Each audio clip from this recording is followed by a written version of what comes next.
తాకట్లో ఉన్న మీ బంగారాన్ని విడిపించి ఆ రోజు ఆన్లైన్ రేటుకి కొంటాం. Sharma gold company. ఏం గుర్తు అన్నది? ఏం గుర్తు? పువ్వు ఎవరా? ఏ అమ్మవారిది? ఏ అమ్మవారి? లక్ష్మీ అమ్మవారిదా? పైసలు కావన్నా? కానీ అవద్దా? ఇప్పుడు పైసలు కావాలన్న ఒక జిమ్మి అందరు చెప్తున్నారు, అందరు సపోర్ట్ చేస్తున్నారు.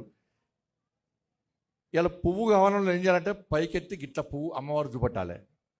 ఇట్లా గట్టిగా రెండు చేతుల్లోనే చూపెట్టారు అనుకోండి. చూపెడితే రేవంత్ రెడ్డి సారు కేసీఆర్ అకౌంట్ పైసలు మొత్తం మీ బ్యాంకులో పడతాయి. ఇప్పుడు చూపెట్టారు అనుకోండి, మీ పైసలు మొత్తం నా అకౌంట్లో పడతాయి. రెడీయా? ఉండనా పోలా? చలో ఎత్తురు లేకుండా పైసలు పోతాయి. ఎత్తురు చేతులు ఎత్తురు గట్టిగా. చేతులు ఉన్నాయి తల. ఏం గుర్తు? అబ్బో గింత భయమా అక్క పైసలు అంటే? అబ్బో ఏం గుర్తు? ఎత్తురు చేతులు ఎత్తురు. అయ్యో ఏం గుర్తు? సకినాలు అయిపోలే మరి గింత మెల్లగా మారుతురాగే గట్టారు. ఏ గుర్తు? 11వ తారీఖు ఎన్నికలు. పువ్వు గుర్తు. మా తిరుపతి అన్న తెలుసు కదా, మా తిరుపతి అన్న, మా శ్వేతక్క, మా ఉమక్క, వీళ్ళు ముగ్గురు పోటీ చేస్తున్నారు.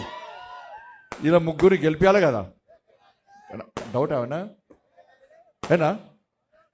ఇలా ఎందుకు ఓటేయాలక్క? ఇవాళ మీరు మాకు ఓటేస్తే ఇలా ఏం చేస్తామో, ఇన్ని రోజులు ఏం చేస్తామో మీకు బుక్ పంపించిన. బుక్ ఏది? ఈ బుక్ వచ్చిందా మీకు? ఈ బుక్ వచ్చిందా? నరేంద్ర మోడీ గారిని చూసిర్రా? చేతుల త్రిశూలం చూసిర్రా? ఇదంతా చదివి రాలేదా? ఈ బుక్లో మొత్తం ఏం చేసినో మొత్తం రాసిన కదిల్లా. దీనిలో ఏ ఒక్కటి చిన్న తప్పైనా నా మీద కేసు పెడతారు కాంగ్రెస్ వాళ్ళు, బీఆర్ఎస్ వాళ్ళు. నేను చేసిన కాబట్టే ఇది చెప్పిన, మీ ఇంటికి బుక్ ఇచ్చిన. కాంగ్రెస్ వాళ్ళు చేస్తే వాళ్ళు గిట్ల చూపెట్టుకోవాలి, బీఆర్ఎస్ వాళ్ళు చేస్తే వాళ్ళు గిట్ల చూపెట్టుకోవాలి. వాళ్ళు ఏం చేయలే కాబట్టే వాళ్ళు ఏం చెప్పలేకపోతున్నారు. ఇవాళ కరీంనగర్లో 1400 కోట్ల రూపాయలు నేను పట్టుకొచ్చిన. ఈ రోడ్ అంతకుముందు ఎట్లుండక్క? ఈ రోడ్ ఎట్లుండే? ఇక్కడ రాజీవ్ చౌక్ ఇక్కడి నుంచి ఆ శనివారం మార్కెట్ దాకా రోడ్ ఎట్లుండడో మీకు తెలుసు. ఆ గాంధీ రోడ్ నుంచి రాజీవ్ చౌక్ దాకా రోడ్ ఎట్లుండడో మీకు తెలుసు. ఆ శర్మనగర్ రోడ్లు తెలుసు మీకు, సాయినగర్ రోడ్లు తెలుసు, అటు అశోక్ నగర్ రోడ్లు తెలుసు, ఆ నాక చౌరస్తా రోడ్లు తెలుసు. ఇవన్నీ రోడ్లు ఎట్లుడనో ఇప్పుడు ఎట్లయినాయో మీ అందరికీ తెలుసు. ఎవరిచ్చిరక్క పైసలు? ఎవరిచ్చిర్రు? నరేంద్ర మోడీ పైసలు ఇస్తే ఈ రోడ్లు అయినాయి. ఇంకా సాయినగర్లా, ఆ శర్మనగర్లా అడిదికి ఇంకా నీళ్లు రాలేదు, నీళ్ళు ఇప్పిస్తాయి సార్. ఇన్ని పైసలు నరేంద్ర మోడీ గారు ఇస్తే ఇలా రోడ్లు మీకే అయినాయి. ఇక్కడ చౌరస్తాల పార్కులు కానీ, ఇక్కడ స్టేడియం కానీ, ఇవన్నీ పైసలు నరేంద్ర మోడీ గారు ఇస్తే మీకు నిధులు వచ్చినాయి.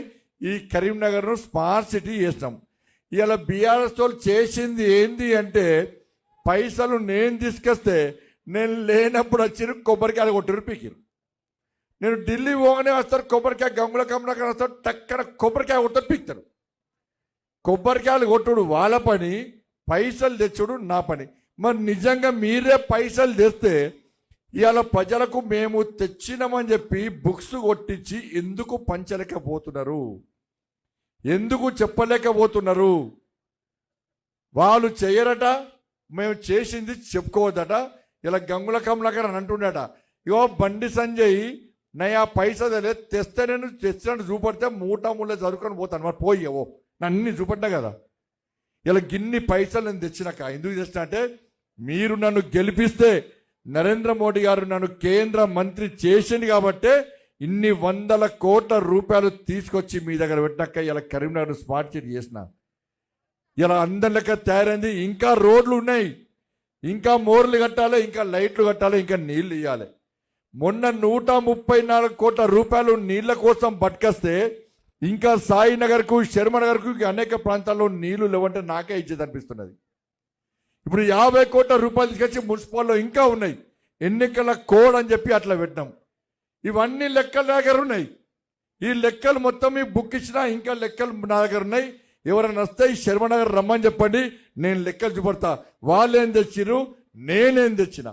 ఇవాళ బీరాసులకు 11 సంవత్సరాలు ఓడిస్తే ఒక్క పైసా అయ్యలే, వాళ్ళు దోసుకున్నారు. 11 మంది కార్పొరేటర్ జైలుకే వేరు, కబ్జాలు చేసి జైలుకు వేరు బీఆర్ఎస్ వాళ్ళు.